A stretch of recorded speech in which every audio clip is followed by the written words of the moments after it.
Welcome to the Journey Home. My name is Marcus Grodi, your host for this weekly live program here on EWTN. And if things look a little different to you on this program, you're right. Things are different. We've got a facelift on the set. If you get a chance to look at our new set, which we've been anticipating having for a while, this new set is designed to look like an upstairs apartment overlooking St. Peter's Square. So behind me and right directly behind us are views of St. Peter's Square.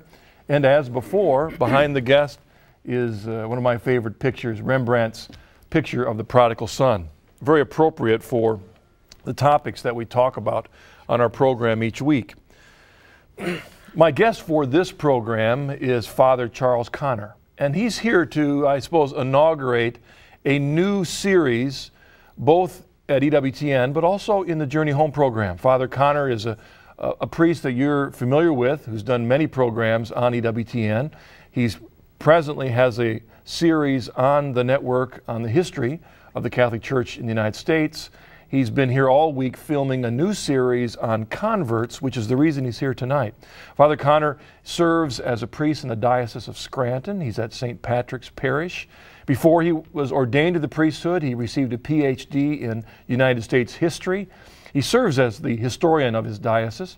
And then after ordination, he received his philosophy degree at Louvain and his theology degree at the Gregorian in Rome. But he's here tonight to talk about classic converts. I've been wanting to start something in the Journey Home program in which from time to time I'll have a guest who can talk about classic converts, men and women who converted to the faith and because of their conversion in the past had great influence on the church, bringing many others home to the church. And so he's here to talk in general tonight about the phenomenon of converts to the church over, let's say, the last couple hundred years. Remember, this is a program for you to be involved, and so we want you to call with your questions. If you'd like to call us, you can call us at 1-800-221-9460, and you can email us your questions at journeyhome@ewtn.com. Father Connor, welcome to Journey Home. Thank you, Marcus. I'm delighted to be with you. And our new set. And your new set, it's marvelous. So we're looking at the Holy Father's apartment here behind us. He's in there doing his homework tonight, I think. Or else he's listening to the Journey Home program. I hope so. He can get it by short waves. So. I sure hope he's watching. It's lovely, though. It brings back fond memories of student days in Rome and walking through the lovely piazza, which would be here, I guess, right in front of the Basilica. That's right. And the Holy Office over there and so forth. So it's a delightful memory for me, too. Well, the set is designed to make us feel like we can sit here and relax. That's right. Oh, by all means. Why don't we begin? Each week I do ask the guests to give us a little of their background, and before we start talking about the converts, let the audience know a little bit about your own background. Well, my own background, of course, you covered it nicely, but I had been a college teacher, a teacher of history, both on the college and graduate level, and was what I suppose is commonly called today a belated vocation. Some people would say I'm a very belated vocation. A young fellow like you wouldn't know anything about that, but you're so young. But I'm a very belated vocation. But nonetheless, Francis Thompson's hound of heaven keeps in pursuit of every priestly vocation in the world. So he did not let up, although it was something that was always there with me. So I was ordained, as you mentioned, to the priesthood in 1990 after having taught for a number of years. And you were brought up in the church? Oh, sure, all my life, and certainly had a great deal of interest in church history all my life, and have taught church history, and then really from the teaching of church history developed a lot of interest in the history of the Catholic Church, particularly in England, in this country as well, of course, but particularly in England. I suppose from that love of the church, I became fascinated with the love of Catholic Orthodox thinkers, and so many of those were converts, and their lives really, really fascinated me. So I've been trying to read through the years and instruct in any way I can on the story of Catholic converts, and of course the greatest way you can instruct on them is doing a series on them. So we've been doing this series here at the network on converts of the past who've come into the church from this country, from England, from France, and from Germany. So, you know, a variety of many of them.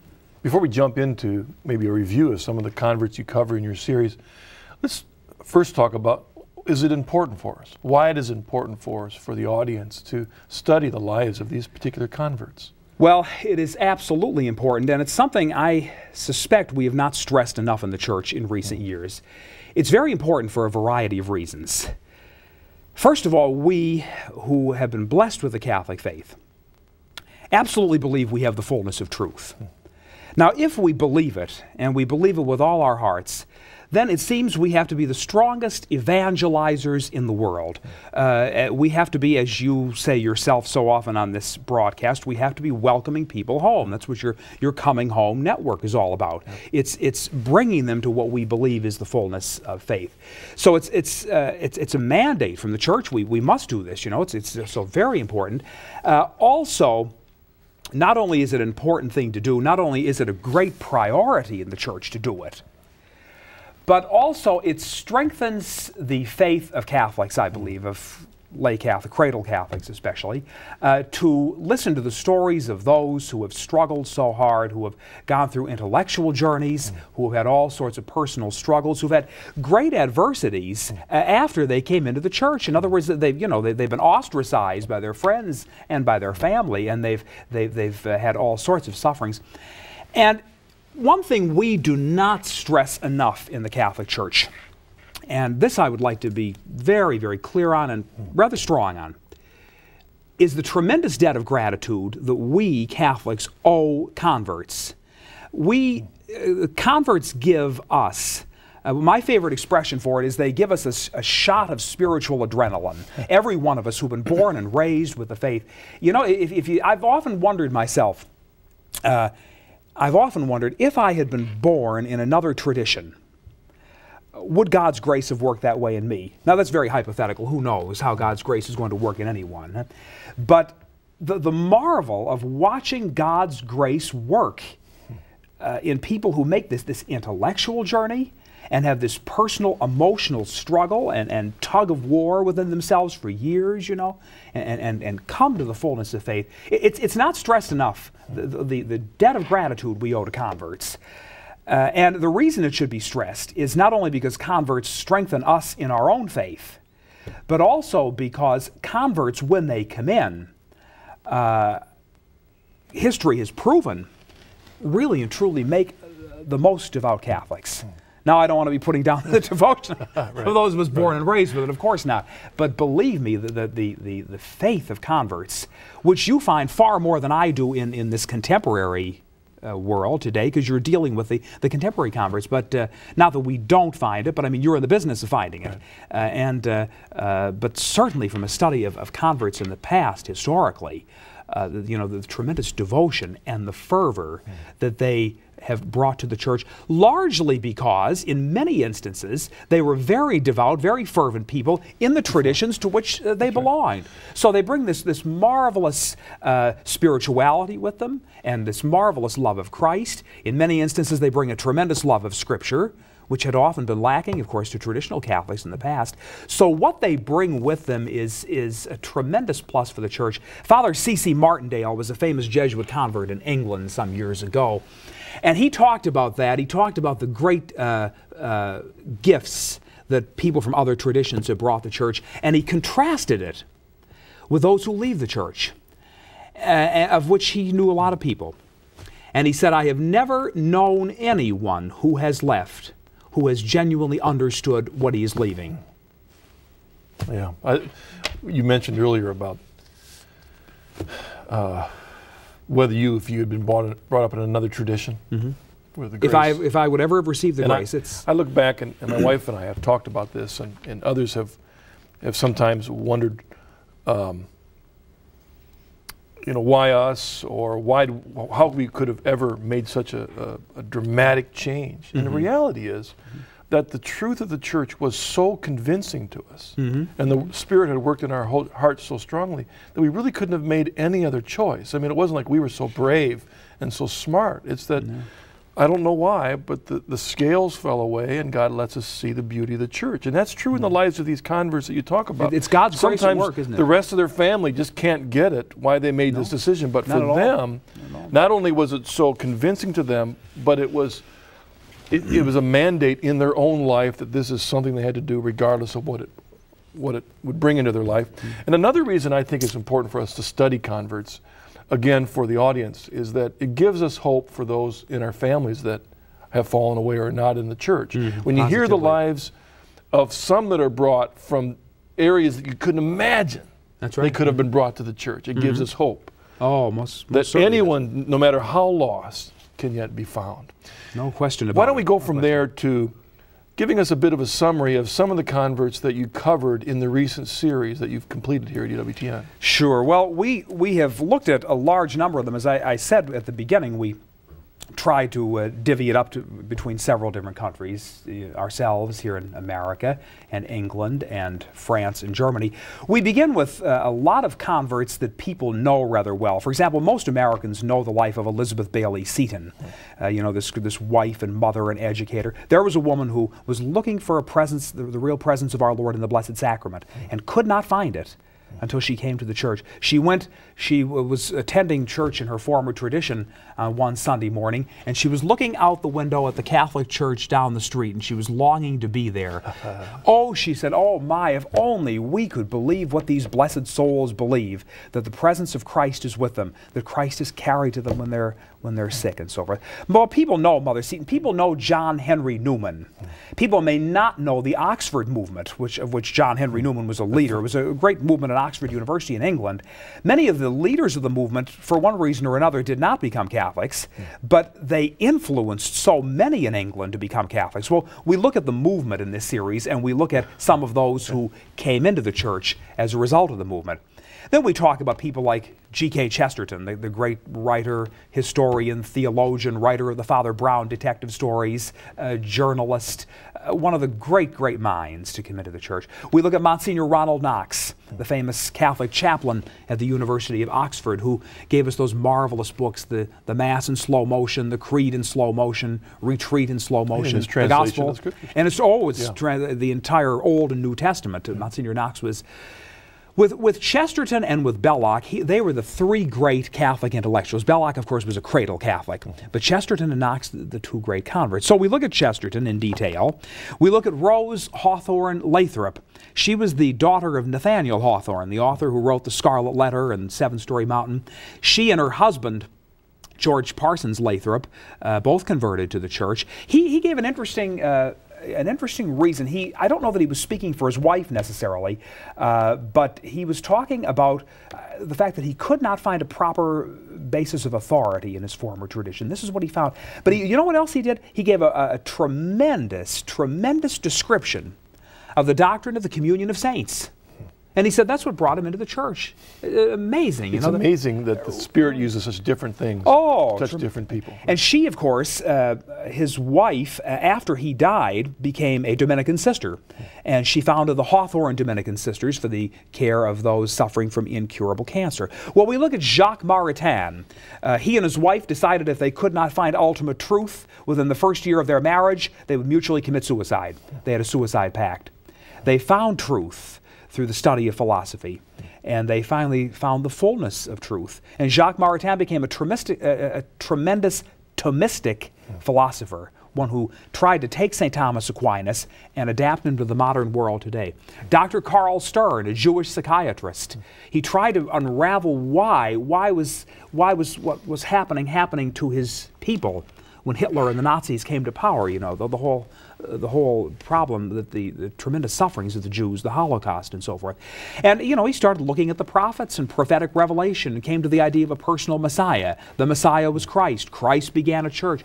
He listened to the cardinal in Munich one time give a sermon tracing Judaism and, you know, the roots of Christianity in Judaism. It had him convinced. This brilliant mind came into the church.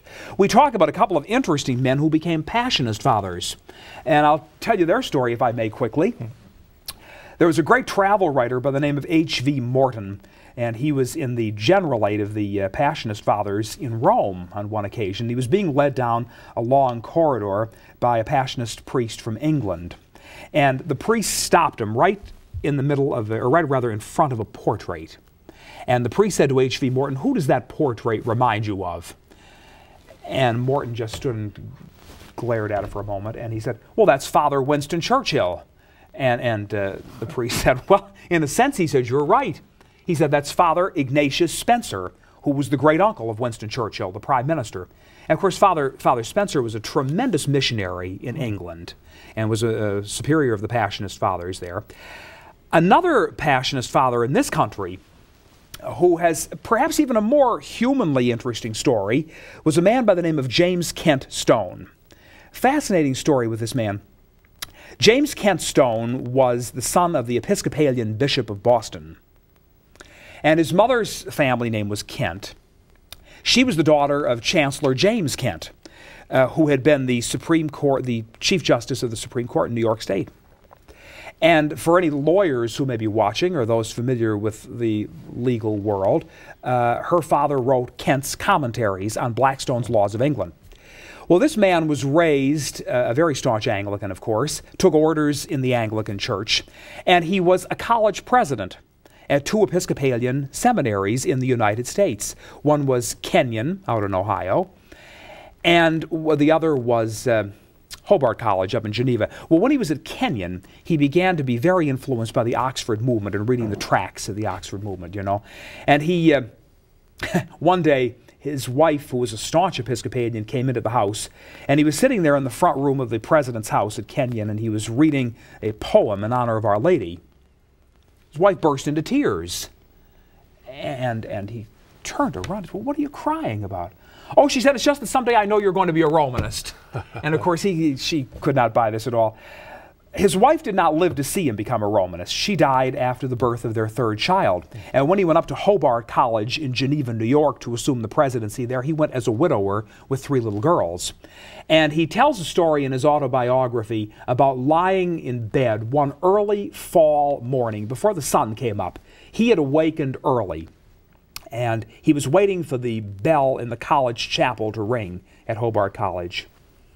And he was just tossing and turning. He said, when all of a sudden the thought occurred to me, what if the old Roman Church might be right after all? And he said, I got up that day and I just went on about my business, but he said I was completely changed. And from there, of course, he ultimately made his decision. He took his little girls, he resigned the presidency. He went to Madison, New Jersey, and he was warmly received by Father Wennard Wigger, who was later to become a bishop of Newark, who ultimately received him into the church. Well, Kent Stone went on to become a Paulist priest, looked for a more monastic form of life, entered the Passionist Fathers, where he took the name Father Fidelis of the Cross, and was known nationally and internationally as a very, very famous orator and preacher. So these are a sampling of some of the people we go through. Many others, of course. In some ways, this is kind of a preview of your series, which the audience will be able to see in the future in more detail. And also, some of the names that you mentioned, I hope in the future, in the journey home, to have specific episodes dedicated to completely to Newman, to Chesterton, to Ronald Knox.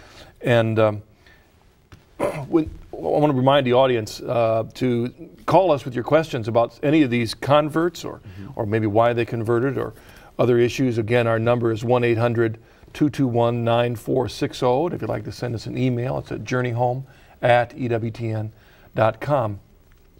You've studied a large number of converts from different cultures, looking at the converts of all different classes of society even. Do you see general reasons that are common amongst so many of these converts? There are a number of reasons. It's amazing how many of them are looking for absolute truth. Sigrid Undset is a good example. She was a Norwegian. She was a winner of the Nobel Peace Prize. She said the religious tradition she was raised in Norway, was a tradition in which she found most people considering Jesus Christ to be just a good man who had a nice message, and there was nothing more to it. And furthermore, she said every one of the churches she went in of her particular denomination, she found preachers preaching different subjects and holding their own opinions. She said, I once read a sermon by St. Olaf, the patron of Norway. He said, Christ had the power to forgive sins. And the only reason he had that power was because he was divine, he was God. Well, she said, I never thought of that. I never heard anything about that. No one told me about the divinity of Christ. I mean, I just wasn't exposed to that at all. So that's the kind of absolute truth. You know, that would be one thing. We mentioned Rose Lathrop's husband, who wanted, who thought that there was no basis of authority in the tradition. Cardinal Newman read the Church Fathers, and wrote a book called The Arians of the 4th Century. And in the next 12 years or so, between the time he wrote that book and he wrote his essay on the development of Christian doctrine, he had come around to the conclusion that he was living in schism. Or so he thought, so he felt, and then he of course made another interesting point, which would lead me to this, because another thing was this longing for the real presence of our Lord in the Blessed Sacrament. Newman said, when I was a non-Catholic, I did not believe in transubstantiation.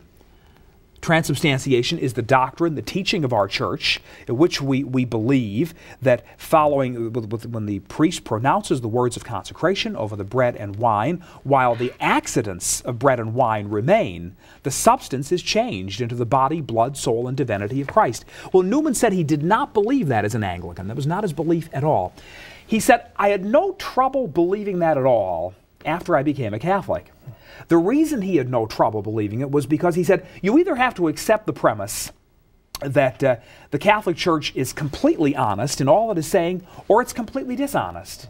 If you accept the premise that it's completely honest, then everything else follows. It doesn't mean you're going to be able to explain transubstantiation. How do you explain that mystery? It overwhelms us. But you believe it. It's very much like a statement Malcolm Muggeridge once made. He said, Muggeridge, another convert, sure brought in largely through the influence of Mother Teresa. Muggeridge said, if you accept the Incarnation, everything else falls in line. So these are some of the reasons, I think, that they're looking for authority, they're looking for truth, they're looking for the presence of our Lord in the Blessed Sacrament. It seems like there's a combination of both positive things that will draw people to the church and sometimes negative things in their own traditions, their own experiences that awaken them, that kind of form a chink in their armor that make them susceptible, make them look. That's true. They find a lacune, something that's lacking, a vacuum, let's say. I suppose it's important to bring out this issue, and that is, given the fact that many of the converts were open to the church because of problems in their own traditions, that it doesn't mean that when they came home to the Catholic Church they didn't also find problems. Absolutely. And knowing the lives of these converts, how did they deal with, in fact, the struggles that they encountered once they came home? They saw all the great things of the church on paper, but maybe what they found at the local level wasn't as impressive as they had hoped. Yes, there were many difficulties. Malcolm Muggeridge would be a good example there. He, for example, thought, I don't believe that I can ever become a Catholic. I mean, here's a church that condoned the Inquisition, that was quiet and did not come out and speak out against public immoralities and the like. There were corrupt people in it. How do I join a church like that? Mother Teresa wrote back to him and said, you know, your problems are finite. They are not infinite. The finite are swallowed up in the infinite. So you do that, Mother Teresa. He said, you look at your problems always in perspective. Look at the whole picture. Carl Stern fought for a long time with anti-Semitism within the Catholic Church. He said, I know if I'm going to enter, there's a lot of anti-Jewish feeling, among Catholic people. Do I want to come into a religious body where I'm going to be held up to ridicule, perhaps, because of my past beliefs? And then he said, no, I'm coming in spite of that. He said, because the Jewish convert who accepts Catholicism comes in because he or she has taken the gospel mandate at its fullest. And another interesting story, Robert Hugh Benson in England was the son of an Archbishop of Canterbury. This was an amazing conversion in its day. You know, when you figure the Archbishop of Canterbury is not a national figure, he's an international figure. He's the head of a church. And Benson went through a long struggle, and he came to the conclusion that he wanted to be a Catholic. He saw that the Church of England was not of paramount importance outside of England as he traveled. That was the first thing that, oh my heavens, if it's not, maybe there's something that I should be looking at. So he wrote to a Catholic priest, and he asked the Catholic priest if he could help him. He said, I'm having terrible struggles. I feel though I should be a Catholic. You know, I believe in my heart that this is what I'm being led to. And of course, he was obviously studying and praying and meditating. The Catholic priest in 1903 wrote back to him. Oh, he said, don't be in any hurry about it. You're all right where you are. Well, Benson felt a little bit relieved. Oh, gee, here's a Catholic priest telling me I'm okay where I am. There's no necessity to convert at all, you know. So he was traveling in Egypt. I believe it was in Cairo. And he got a copy of, well, I will say the Manchester Guardian, the London Daily Telegraph, one of the large British newspapers. In any event, he opened the newspaper and he found a lengthy article about this priest who had corresponded with him. Hadn't the fellow given up his faith and left the priesthood? Now here's the fellow advising him, stay where you are, don't come in. I was going to say, that gets us to this another question, which is this advice. Because the struggles that people encounter coming into the church after they've come in, because it's a family, right? That's right. Most certainly, we sure are. We're sinners. Every one of us. That's the church that Christ said we should expect, the wheat and the tare. But also this advice, just stay where you're at. You know, sadly, many of even modern inquirers in the church will sometimes get that advice. And very sadly. Sometimes it seems that it's hard to find a clear mandate expressed that we should come home to the church. Some people think that, well, since Vatican II, you don't have to convert anymore. Is there still a mandate? Shall we read the mandate, Marcus? You don't mind if I read, do you? No, I've just set you up. I'll let you do it. Let me read, and then we'll give a little comment. But we can't pass up the Catechism of the Catholic Church to first answer your question, is there a mandate? Although in ways known to himself, God can lead those who through no fault of their own are ignorant of the gospel, to that faith without which it is impossible to please him. The church still has the obligation and also the sacred right to evangelize all men. The obligation and the sacred right. Well, now that's the formal definition. We, in a sense, should not even have to turn to the Catechism of the Catholic Church, though it's wonderful we have it to refer to. There surely is a mandate. The fullness of truth will be the fullness of truth until the end of time. Convert making should be, must be, one of our highest priorities in the church. We have to be so filled with that evangelical fervor and zeal, as so many people are of other traditions. You have to hand it to them, their zeal. You really do. We have to have that same zeal because we believe that we have the fullness, the completeness of truth. We believe that we belong to the church that our divine Lord founded. And therefore, why anyone would ever lose enthusiasm for bringing converts in is more than a lot of us can comprehend, believe me. Well, it was an interesting story that you told us as an example. Long ago. Yeah. Of someone Stranger who, would have happened their then, own background of someone that says there's no reason to come in the church. And but as you so correctly say, you hear probably a lot more of that today than Monsignor Benson heard in his day. A wonderful point to remember is this. We live in a time of great crisis today, tremendous crisis. Because we do, some people might be reluctant to commit to the church. Maybe as a result of that crisis, some priests would say this to people, you know, stay where you are, that there's nothing to convert to, etc., etc., etc. Well, if you study history, you know, and you don't even have to study history, you can just read casually. Every single period of the church's life where we have had a council of the major proportion that we had with the Second Vatican Council, we've had great crises that have followed. In most cases, we've had crises that have followed for a century. Now, I don't know. I hope it doesn't last a century, what we're in, the turmoil, the turbulence. Who knows how long it will last? Today things move so much quicker than in earlier years. And who can say, in the grace and the workings of Almighty God, how we arrive at an ultimate synthesis and an ultimate balance? But in any event, today's scene should in no way, shape, or form ever dissuade anyone from coming into the Catholic Church. And if they've been told, by a priest not to, well, if there's anyone listening who's been told that, you write to me, and I'll tell you the opposite and give you plenty of good things to read about it too. Our responsibility is to plant the seeds. Plant the seeds, We're to positively. plant the seeds, let the Lord deal with that person's heart. Absolutely. It's not for us to determine whether that person should come in or not. That's right. Because thank God, we do everything we can, but it's in the good Lord's hands always. Thank God Monica didn't give up praying for her son, Augustine. Ah. We never know. For 20 years. Who the convert For 20 might years. be and the influence that person might have. Never know on who the might be thinking about it. Let's take a break. Please stay with us. We'll be back in a moment. But during the break, you'll see a listing of some of the books. If you'd like to get some books on converts, you can write Father Connor. Be with you in a moment.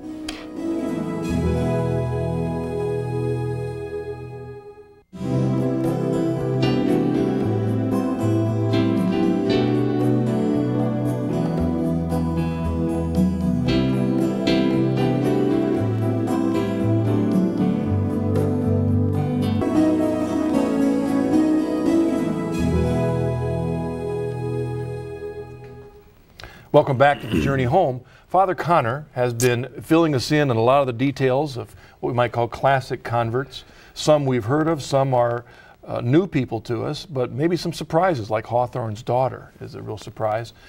But the importance of listening to the stories of these converts is always a way of strengthening our faith and drawing us closer to Christ, closer to His church, appreciating all that we have. We'd like to take some of your calls and emails, so if you have some more calls, please send them to us. Let's take this first email, Father. This one brings us into the conversions in England. And this says, "Hi, Marcus and Father Charles. What impact and influence do you think that A Man for All Seasons has today in England? I take an interest in the English Reformation because my grandfather Sutton, who was a convert, was descended from the Dudleys and held a title. There seems to be an enthusiasm in England today for these things. Do you think Belloc had an influence here in America? Thanks, Paul in Newark." Okay, there's a lot in there. The Dudleys, I think, were one of the recusant families of England, if I recall that name. Recusant being? The ones who would not go along with the Church of England. Recusant simply means we will not worship. It's derived from a Latin verb. We will not worship in the Church of England. Actually we will not tithe in the Church of England. They were required. Although a number of them, a number of the older Catholic families, if they kept quiet, minded their business, did not cause trouble, they were left alone. And they lived in these large manor estates and very quietly had their own Catholic chaplains. It seems to me the Dudleys, that's a very familiar name. I think they may have been a recusant family. Well, we begin with the Man for All Seasons. I'll tell you that you can go to the Tower of London today. You need to sometimes get a pass a day or two ahead of time, and you can actually go and pray in Moore's cell. And at one time they even allowed Catholic priests to say Mass in there. I understand that's not the case now, but it had, the Man for All Seasons certainly had a tremendous impact, I think, and I think that the whole life of Thomas More. Interestingly, there is a church in England, Chelsea Old Church, and in the vault of Chelsea Old Church, the Roper Vault, you will find buried the first wife of Thomas More, not Lady Alice, but his first wife, who would be the daughter of Meg, or the mother rather of Meg and his other children. What could be found of More after they retrieved him from Tower Bridge was brought to a parish church in Canterbury in the south of England. What is left of him is buried there. But the story is this: at Chelsea Old Church, there is an annual Thomas More lecture that's held every year. And I remember reading the transcripts of sermons given almost exclusively either by Anglican ministers or Anglican bishops. There was only one Catholic bishop who participated one year as the speaker for that year. You would be amazed, absolutely amazed, as you read the texts of these talks that are given every year, the tremendous admiration in which these men hold Thomas More. It was an eye-opener to me. It's probably, it must be 10 years ago I read that now. It was a compilation of these addresses that are given there every year. They extol his virtues. And the mildest negative that I picked up in any of these talks were just a mild disagreement with the church to which more came. Period. That was it. Otherwise, they were flowing with admiration for him. So he had a tremendous impact, I think. As regards Belloc, wrote in somewhat of a controversial manner. He was a tremendous Catholic apologist. I think where Belloc rendered his greatest contribution was in bolstering the faith of those who had been born and raised with Catholicism in England. Although his books, I've got to admit, had a great impact on my own journey to faith. Sure, How well, he was writing from such from such an orthodox stand that would appeal to you coming in, whereas Chesterton and Knox were coming at it from a different angle for sure. But the three of them together, I would say, really had the impact on the broader scene. Belloc always fashioned himself a uniquely Catholic writer and appealed very much to that audience too as well. Thank you, Father. Let's take our first caller this evening. Hello, what's your name and where are you calling from? Hi, my name is Danny from Niceville, Florida. Hello, Danny. What's your question for us today? It's kind of a two-part question. I'd like to ask Father, how does he account for, or what is his explanation for the recent rash of prominent Protestant theologians, pastors like yourself, Marcus, and many of your guests into the church? And also, how does he see the role of apologetics organizations like Catholic Answers and St. Joseph Communications and the type of work Frank Sheed did in past years, and how that comes down to the laity and people like myself who, when they see thousands of people being taken out of the church every year by fundamentalists, would like to see a reversal of that. Good. Thank you. That's a wonderful question. Very good. On the first part, the accounting for the people coming in, there are a number of reasons for it. I think England probably has a different reason than the United States. The Church of England in England, has had so much difficulty theologically with many of the disciplinary decisions they have made that it seems to me that probably got a lot of the more traditional, if you want to call them that, Anglicans thinking about their faith in general. I don't want to suggest, however, that when they did that, that they were doing it just simply as an act of disagreement to something that was going on in the Church of England. I think what happened was decisions made by the Church of England caused many Anglicans to therefore reflect, and that's why in England we have a tremendous surge coming in. As far as conditions here in the United States, once again, we've sometimes out of turmoil, and out of difficulty, we find a solidity coming forth. I'm not talking so much about the turmoil in the church. I'm talking about the turmoil in society, in the country, in religion in general. So I think that has one very definite part to do with it, the fact that we live in rather crazy, mixed up times, to be sure. And I think also the traditional arguments that many of these historic converts faced. I don't think that converts today are exempt from any of that, and I think you would agree with me on that, Marcus, that you find these various deficiencies in other traditions, and therefore a desire, a wanting to come to the fullness. So they would be some of the reasons why I would account for the upsurge today. As regards Catholic apologetic organizations, there has probably never been a need for them as much as there is a need for them now. The reason there's as much a need for them now is because in past years they've been somewhat discredited, and people have tried to consider them unimportant. I was reading an article within the past year, I guess it was, about Cardinal O'Connor in New York. The Cardinal has re-established the Catholic Evidence Guild in New York. And really? He said, it's been reestablished in the Archdiocese of New York.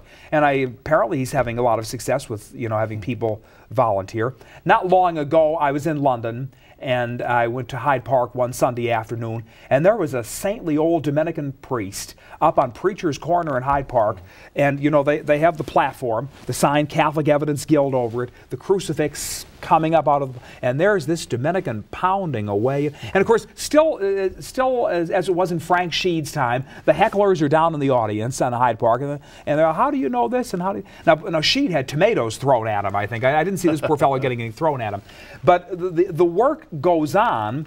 but the work is probably not going on quite as much as it should be going on. So as regards the need for apologetical organizations, I'd say the need is tremendous. I would say that the function that they perform in the church is second to none, and people who are willing to do it are saints among us, really.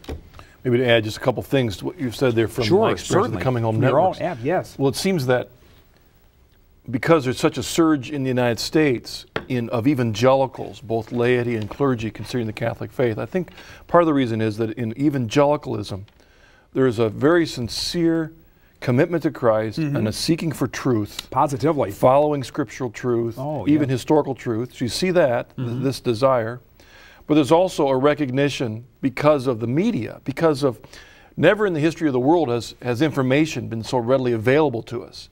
That on the one hand, we can see the confusion, the diversity, the 25,000 and more different Christian groups that all claim sola scriptura, but teaching different things. They see that. Something else. But then this rise in Catholic apologetic organizations, Catholic information on the internet, in bookstores, it's all coming together. And I think we have people who sincerely love Jesus Christ are being drawn to the fullness of the faith because all this is coming together. I think the active participation is vital too, don't you? Besides just internet and there's the people who do actually get out and do the teaching of the faith.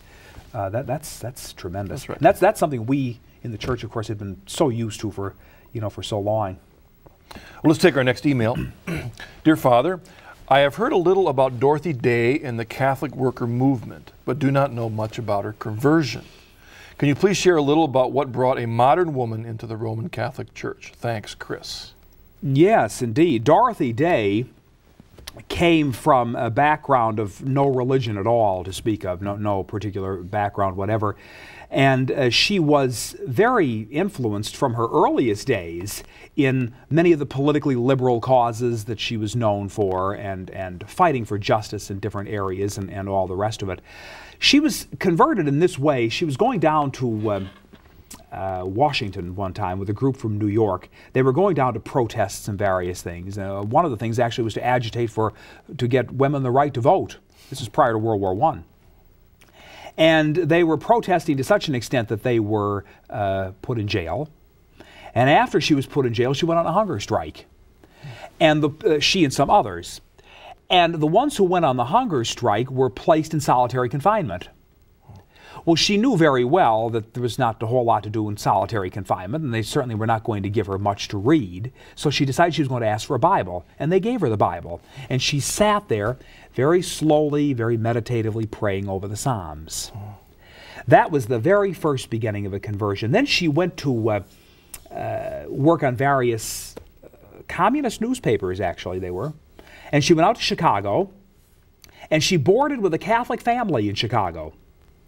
And whenever the Catholic family were going to Mass, whenever there was a mission in the parish, a 9-day novena, any of the traditional devotional practices we've had, they would invite Dorothy to come with them. But she said, she wrote in her autobiography, she said, I don't know why it never dawned on them to do a little more than that, to invite me to perhaps consider becoming a Catholic, or maybe that I might want to talk to a priest. Now, she said she knew that she came from a very different background than theirs, and they could not accept much of what she stood for, but she said they accepted me, I suppose, on the basis of our common humanity. Well, that was the beginning of it, and of course she went on her own way for a number of years, and she moved to New Orleans then, and she got in the habit of going into the basilica there on Jackson Square, making visits every day.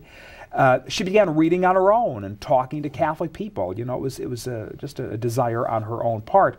And Dorothy had a very confused kind of a life and a very mixed up kind of a life. She had an abortion, you know, as a young woman as a result of a love affair. And there's a story to that. That's why I mention it. But on the rebound, she married a second time, and that did not work out. And then she got into a common law marriage and so forth. And they had a child. And she wanted the baby baptized. The husband would hear none of it. Well, she had the baby baptized. And the husband threatened to leave if she were baptized. And she was baptized. And the story just took off from there. It's a long, detailed story, of course. She tells it in her own book, by the way, for our questioner. Her autobiography is called The Long Loneliness. But Cardinal O'Connor has introduced, has seriously raised the study, or the question of studying her cause for sainthood. He says she should be canonized because of the fact that she had an abortion. Because as a result of the abortion and her repentance, that probably set her on the road to conversion. And what a story that would tell to women all over the world of the mercy of Almighty God. Well, that's very quickly put. But Dorothy's story is told in The Long Loneliness. Thank you, Father. Let's take our next phone caller. Hello. What's your name and where are you calling from? Hi, my name is Ed. Hello, Ed. From Massachusetts. What's your question for us? And I wonder if you would have Father comment, if you could, on an old American firebrand by the name of Orestes Brownson. All right. Thank you. What was he called? A rural wanderer from Vermont. Orestes Bronson belonged to every conceivable church you could think of. I mean, you know, there's no one today who's had a religious experience like Orestes Bronson, I don't suppose. Was he a bit of a man of his time, though? Because there was a lot of that stuff going on in America. Oh, there was. There was. Well, he was a product of the Transcendental movement in New England. The whole idea of communal living, Brook Farm and of Ripley and all this kind of thing, you know. And he was a Presbyterian, and he left the Presbyterian church because he said they won't let you use your reason. They just want you to accept what they teach, and I won't hear any more of this. And then he became a Universalist, and then he had no religion whatsoever. He began reading Catholic philosophy, people like Pierre Le Gros, a great French Catholic philosopher, and he came to the idea that for man to fully realize himself, he must, first of all, come into communion with his fellow man, and then after that, come into communion with nature, and then come into communion with who created nature, namely God. And if you come into communion with God, you have to come into communion with the corporate structure where you find God, namely the church. And if you come into communion with the corporate structure of the church, which church? Well, despite his New England prejudices to the contrary, he had to conclude it was the Catholic Church. There's an interesting story. Again, there's a priest by the name of Father Thomas Ryan, I would recommend to our caller, who's written a fine biography on Orestes Bronson. But there is an interesting commentary made, or comparison, I should say, between Orestes Bronson in this country and John Henry Newman in England, in the sense that they were similar intellects, you know. Now, they were the particulars of their lives, very different. But the intellectual genius that Bronson brought. Now, he was a complete antagonist to the hierarchy after he became a Catholic. He came into the church and antagonized everyone he should have been trying to be friendly with. But nonetheless, he did bring a very, very brilliant mind, and he was a wonderful convert. And he very much influenced Isaac Hecker, you know, who was the founder of the Paulus, to commit to the church as well. Let's take this next email, if you would. Let's give it a try. Good evening, Father and Marcus. First, he gives two questions here. I have considered approaching my diocese to form a chapter of the Catholic Evidence Guild. What would be an appropriate means of going about doing that? Oh, I'd start with the bishop. Bishop has to okay it first. And describe it a little bit. What is the Guild? The Catholic Evidence Guild, as I understand it, is a group of very committed lay Catholics operating always with the approval of the bishop. And once they agree to join the Catholic Evidence Guild, they have to sign on for a rather intense preparatory period of coursework in which they not only learn the faith thoroughly and completely, but they have to master every kind of an argument that could possibly be raised against the faith, so that when they go out to explain the faith, you know, they're ready to have a really good give and take. Then they would engage in street preaching, or writing pamphlets, or going to parishes preaching, or going into schools teaching. I mean, it would vary, I would think, with the needs of the diocese. But the way to do it, obviously, you always start with the bishop's permission. Once having got the permission of the ordinary of the diocese, then you know, like any other organization, you need people who would begin it, priests who would take an active interest in it, of course, and people who would be willing to commit themselves to lots of time. It would take much dedication to begin the Catholic Evidence Guild. It's a great organization, both for strengthening your own faith. Oh, tremendous! But wonderful. Preparing you to share your faith Absolutely. in a public forum. Absolutely right. Absolutely. He's got another question here. A very close friend of mine is a Christian, and he describes his denomination the American Methodist Episcopal denomination, and has often considered the Catholic Church, but finds no merit in the writings of the Fathers, apologetic arguments, scriptural evidence for the real presence, papal authority, and other distinctly Catholic doctrines. Are there any well-known or little-known converts from this particular denomination I might point to as examples? Thanks for your answer, Pax Christi. Can't quite get his name here. But no, I don't know of any converts from that particular denomination that he speaks of. What is it again? I just lost it here in the email. Something Episcopal. American Episcopal Catholic. Methodist Episcopal or something, was it? It was a combination of two. No, I'm not familiar with any specific converts from that. It's curious, the question as he raises it, though, he has the friend has the interest in the Catholic faith, but the list of things he doesn't yeah, no interest in anything that, of the teachings of the faith. So I wonder, you'd hate to say the interest is superficial. Maybe we would have to wait and let Almighty God's grace work there a little bit more. Because it's usually a strong attraction to Catholic Church teaching in some fashion that brings people to us. I might recommend books like Surprised by Truth and others that give listings of conversions from a great variety of backgrounds covering all different reasons, and those are the books. They're very winsome. Or the book that I edited, Journeys Home, when they give conversion stories, they can touch the hearts of people that are looking and then draw them in a winsome way into those arguments. Absolutely. Let's grab this last email. We've got a little bit of time. No, we've already done this one here. Let's, as we close, ask you for a thought. These converts had a great impact on the church. Many of them started magazines, started newspapers, wrote books, a great influence on the church. As we listen to their stories, what can we take from them? What should we learn from them as an encouragement to our own faith on the journey home? What maybe some closing words you might want to give us to encourage us? We can take from them this one thought. The fullness of truth, which is Catholicism, is never something we can take lightly, never something we can take for granted. There should not be a day of our earthly life go by that we don't thank God for the fact that we are Roman Catholics as we meditate on just what we've been talking about tonight, the very real struggles. The fact that we were born with a grace that we didn't even perhaps know we were born with. And we've been cooperating with that grace all our life in the living out of our Catholic lives. But how often do we stop to think about it? These people teach it to us. They teach it to us like no one can teach it to us. And we must never, ever take for granted the full. We must have, I think, an exceptional pride in the fact that we're Roman Catholics. It has to permeate every aspect of our being. And I don't know of a way that drives it home more forcefully and more joyfully and more wonderfully than by studying about all the Marcus Grodi's of history. Oh. How about that? Well, let me draw. That's a good way to put it, wasn't it? Why don't we put your attention, ask you one last question here, drawing your attention to, I'm thinking of men like St. Edmund Campion. Or what's the name of the Philip who was at Arundel Castle? Philip... Carmian? No, Howard. Philip Howard. Philip Howard. St. Philip Howard. Here we have... Carmian was an English Jesuit. These converts, I think, have a particular model in their lives that we need to hear and look at because they gave their lives. Gave their lives in martyrdom.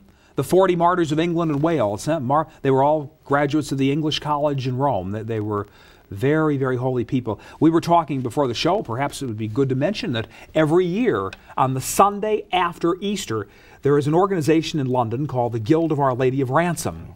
They sponsor what is called the Tyburn Walk. Begins at the Old Bailey in London, passes through the streets of London, stops at the various Catholic churches, the old venerable St. Patrick's on Soho Square, St. Ethelrita's, which is the only Catholic church in London from pre-Reformation times, and so forth. And after about an hour or so of marching through the streets of London, it finishes at the Tyburn Convent with benediction. The Tyburn Convent is built on the site of Tyburn Hill, where so many were taken and martyred for the faith centuries ago. And this march is reenacted every single year. It's a marvelous thing to take part in it.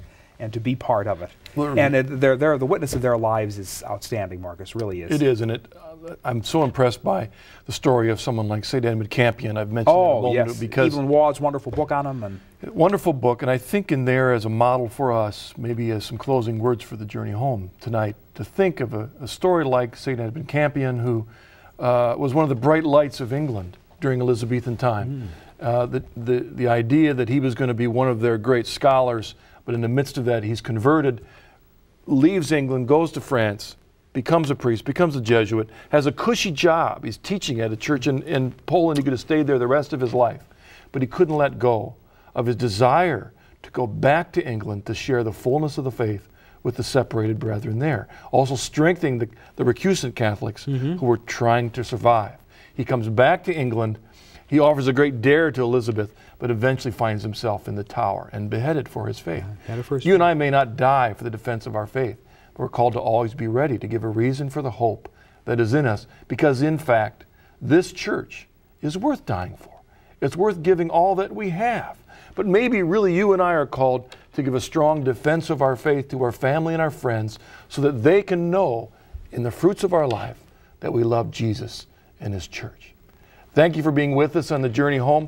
Again, look forward to being with you next week. Together in prayer, we'll walk following Christ.